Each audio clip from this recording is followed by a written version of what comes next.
ஜெர்மனியில் உங்கள் நண்பன் கோபரா ஞானம் நாகரிக நங்கிற்கும் ஆடவருக்கும் ஏற்ற நவீன ரக புடவைகளை ஜெர்மனியில் நாள்தோறும் அறிமுகம் செய்யும் கோபரா ஞானம் ஸ்தாபனத்தில் தரமான ஆடை திணுசுகளை எப்பொழுதும் மலிவு விலைகளில் பெற்றுக் கொள்ளலாம் என்பதை மறந்து விடாதீர்கள். கோபரா ஞானம் டாட்மண்ட்.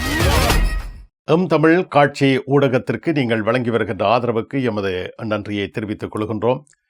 இதுவரையில் சப்ஸ்கிரைப் செய்யாது இருக்கின்ற உறவுகள் தயவு செய்து சப்ஸ்கிரைப் செய்து உங்கள் ஆதரவை தமிழ் காட்சி ஊடகத்திற்கு வழங்கிக் கொள்ளுமாறு மிக்க அன்போடு வேண்டிக் கொள்கின்றோம். மிக்க நன்றி.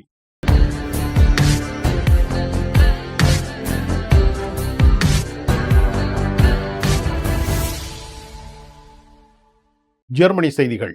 ஜெர்மனி நாட்டில் இருந்து வேலும் மயிலும் ராமகிருஷ்ணன் அவர்கள். என் தமிழ் உறவுகளே வணக்கம்.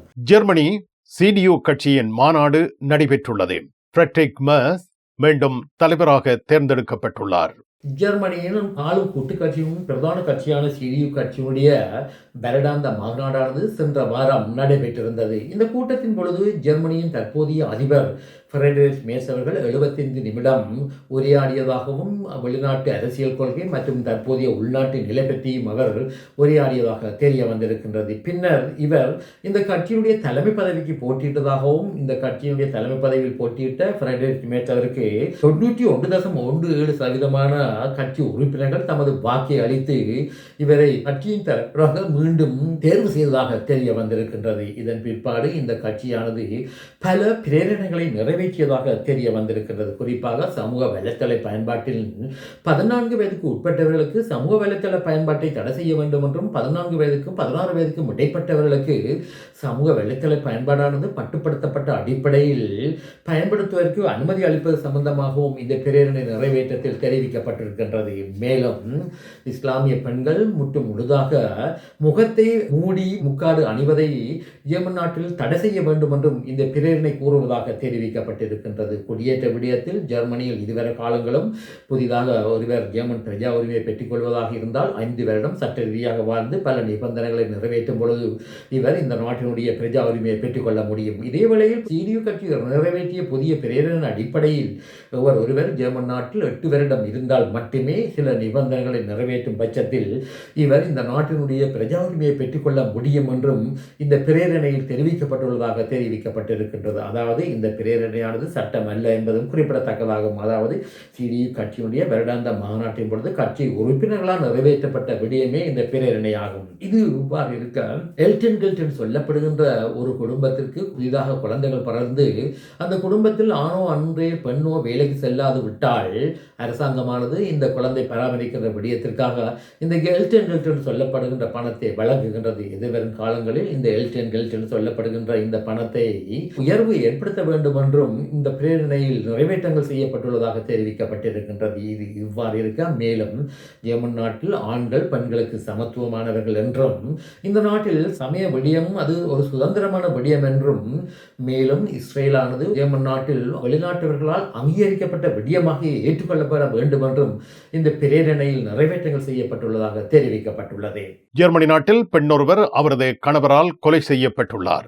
ஜெர்மனியின் நோட்டன்விஸ்பான் மாநிலத்தில் உள்ள ஹாகர் என்ற நகரத்தில் நேற்றைய தினம் 31 வயதுடைய பெண்ணானவர் 41 வயதுடைய அவரது கணவனால் கத்தியால் குத்தி கொலை செய்யப்பட்டுள்ளதாக செய்திகளில் தெரிவிக்கப்பட்டிருக்கின்றது. அதாவது இந்த 31 வயதுடைய பெண்ணானவர் பஸ் தரிப்பிடத்தில் நின்ற பொழுது கணவனானவர் இவரை கத்தியால் குத்தியதாக தெரிய வந்திருக்கின்றது. அண்மை காலங்களாக இவ்வாறு வெளிநாட்டவர்கள் தங்களது பெண்கள் மீது கத்தி குத்து தாக்குதலை மேற்கொண்டு கொலை செய்வது என்பது அதிகரித்து வருவது என்பதும் குறிப்பிடத்தக்கதாகும். அதாவது பல தடவைகள் இவ்வாறான செய்திகள் பத்திரிகைகள் வந்த வண்ணம் இருக்கின்றன. அதாவது ஃபெமினிசம் என்று சொல்லப்படுகின்ற பெண்களுக்கு எதிரான வன்முறையின் ஒரு அடையாளமே இந்த கொலைக்குரிய விடயமாக கருதப்படுவதாகவும் இந்த செய்தியை வெளியிட்ட பத்திரிகைகள் தெரிவிக்கப்பட்டிருக்கின்றது. இவ்வாறு கொலை செய்யப்பட்ட 31 வயதுடைய பெண்ணிற்கு 4 குழந்தைகள் உள்ளார்கள் என்பதும் குறிப்பிடத்தக்க விடயமாகும். டோட்முண்டில் ராஜமுத்திரை SK சில்க்ஸ் பாரடைஸ். உங்களுக்கு பிடித்தமான ஆடைகள் அனைத்தும் மாபெரும் மலிவு விற்பனை. ஒவ்வொரு சனிக்கிழமையும் அதிவிசேட மலிவு விற்பனை. விஜயம் செய்யுங்கள் SK silks Paradise Dortmund. Germany நாட்டில் தஞ்சமடைகின்ற புதிய அகதிகள் வேலை செய்வது தொடர்பாக தற்பொழுது விவாதங்கள் ஏற்பட்டுள்ளன. ஜெர்மனியில் புதிதாக அகதி விண்ணப்பம் மேற்கொண்ட ஒரு நபரானவர் 3 மாதங்கள் ஜெர்மன் நாட்டில் சட்ட ரீதியாக வாழ்ந்தால் இவர் ஜெர்மன் நாட்டில் வேலை செய்வதற்குரிய அனுமதியானது சில நிபந்தனைகளின் அடிப்படையில் வழங்கப்படுவது வழமையான விடயமாகும். இதே வேளையில் இவ்வாறு புதிதாக வந்த அகதியானவர் ஏஸ்டா அவுஃப்நாம ஐன்ரிக்டிங் என்று சொல்லப்படுகின்ற அகதிகள் ஜெர்மன் நாட்டுக்கு வந்து உடனடியாக தங்க வைக்கப்படுகின்ற இடைத்தங்கள் முகாமில் இருக்கும் பொழுது இவர்களுக்கு இவ்வாறு வேலை செய்வதற்கு அனுமதியால் வழங்கப்படுவது இல்லை. இந்த நபர்கள் பின்னர் நகரங்களுக்கு இடமாற்றம் செய்யப்படும் பொழுது இவ்வையாக வேலை செய்வதற்கு சில நிபந்தனைகள் அடிப்படையில் அனுமதிக்கப்படுகின்றார்கள். இது இவ்வாறு இருக்க ஜெர்மனியின் தற்போதைய உள்ளூராட்சி அமைச்சரான அலெக்சாண்டர் டோபரிங் அவர்கள் எதிர்வரும் காலங்களில் ஜெர்மன் நாட்டில் புதிதாக அகதி விண்ணப்பம் மேற்கொண்டவர்கள் உடனடியாக வேலையை செய்வதற்குரிய அனுமதியை வழங்குவதற்கு அவர் உத்தேசித்துள்ளதாக தெரிய வந்திருக்கின்றது. இதே வேளையில் இவர் சார்பில் பேசவல்ல அதிகாரி ஒருவரின் கருத்தின் பிரகாரம் ஜெர்மன் நாட்டில் அகதி விண்ணப்பம் மேற்கொண்டவர்கள் உடனடியாக வேலை செய்வதற்கு அனுமதிக்கப்பட்டாலும் இந்த அனுமதியானது இவர்களுடைய அகதி விண்ணப்பத்திலோ அன்றைய இந்த நாட்டில் வதிப்பதற்குரிய விடயத்திலோ எவ்வகையான தாக்கங்களையும் ஏற்படுத்தாது என்றும் அவர் கூறப்பட்டிருக்கின்றார். அதாவது ஜெர்மனியில் தற்பொழுது தொழிலாளர்களுக்கு பற்றாக்குறை நிலவுகின்ற காரணத்தாலும் இவ்வாறு ஜெர்மன் நாட்டுக்கு வந்தவர்கள் சமூக பணத்தில் வாழாது சொந்த உழைப்பில் வாழ்வதற்காகவும் இது ஒரு ஊக்குவிப்பு நடவடிக்கையாக இருக்கலாம் என்று சில பத்திரிகைகள் தமது செய்தியில் தெரிவித்திருக்கின்றன. இதேவேளையில் ஜெர்மனியில் வேலை செய்வதற்கான அனுமதியை வழங்குகின்ற அமைப்பானது சில நிபந்தனைகளின் அடிப்படையிலேயே இவ்வாறு அனுமதியை வழங்குகின்றது என்பதும் குறிப்பிடத்தக்கதாகும்.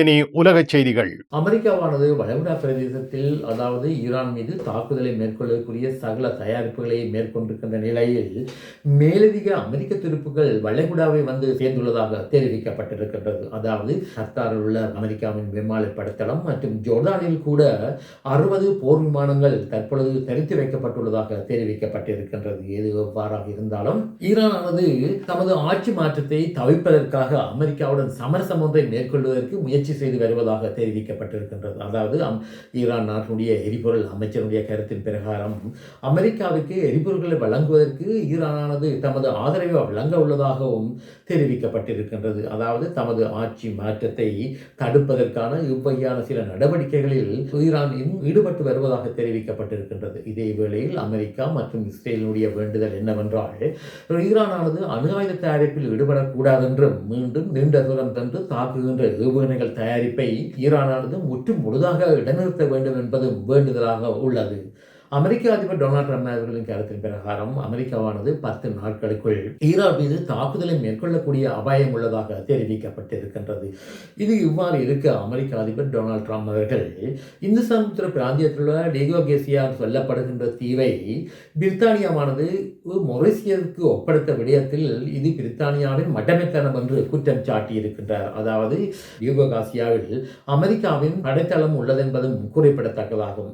பிரித்தானியாவானது இந்த டேகோகாசியான் சொல்லப்படுகின்ற இந்த பிரதேசத்தை மொரீசியஸிடம் திருப்பி ஒப்படைத்தாலும் 100 வருடங்களுக்கு இந்த பிரதேசத்தை மொரீசியஸிடமிருந்து குத்தகைக்கு எடுக்க உள்ளதாகவும் தெரிவிக்கப்பட்டிருக்கின்றது.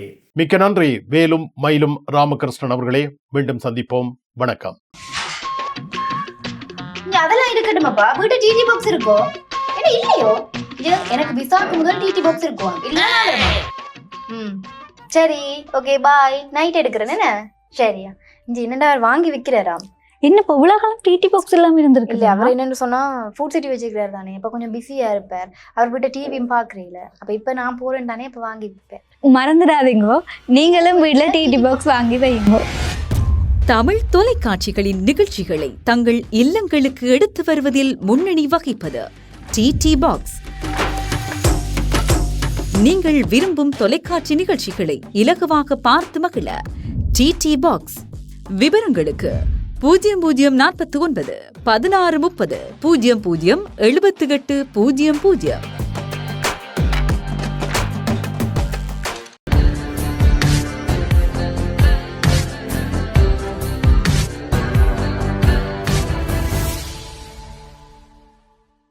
ஜெர்மனியில் உங்கள் நண்பன் கோபரா ஞானம். நாகரிக நங்கிற்கும் ஆடவருக்கும் ஏற்ற நவீன ரக புடவைகளை ஜெர்மனியில் நாள்தோறும் அறிமுகம் செய்யும் கோபரா ஞானம் ஸ்தாபனத்தில் தரமான ஆடை திணுசுகளை எப்பொழுதும் மலிவு விலைகளில் பெற்றுக் கொள்ளலாம் என்பதை மறந்து விடாதீர்கள். கோபரா ஞானம் டாட்மண்ட்.